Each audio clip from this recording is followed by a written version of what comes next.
If you want a pro sounding snare drum, here's what you want to do. We're going to start with the compressor. Ratio about 4:1 is great. We want a slow enough attack to let the transient through.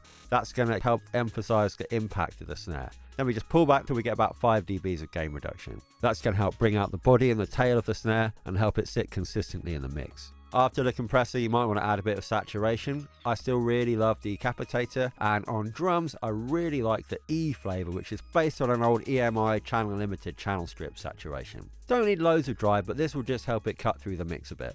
I also quite like to pull the dry wet mix back just a little bit, so you get a little bit of the dry signal coming through. After that, we're on to EQ, and this is the big one. So, where do you want to look? Well, for a start, the kind of 0 to 80 Hz up region on a snare drum, almost certainly there's going to be no useful information down there, so you can just roll that off. You're just going to be getting a load of sub and rumble. Between about 100 and 250 Hz, you're going to find the body of your snare. You can see in this one, the fundamental frequency is about 164, 175 Hz. That's where the main power of the snare is, so you can boost that if you want a bit more punch and weight. A bit higher up, usually around 400 to 600 Hz, is where you're going to find the sort of mud and boxiness of your snare. So that can be a good place to cut, but just be careful that you don't thin it out too much. Listen to what you're doing. We'll get up into the presence range now, and usually between about 2.5K and 5K, you can find the kind of slap, like the attack and presence. Boosting here will really help a snare sound cut through your mix, but it can also add harshness, so you just got to be a bit careful. If you find yourself really having to put a big boost in there, it may be that you need to look at other areas of your mix and make some cuts there to give the snare more space.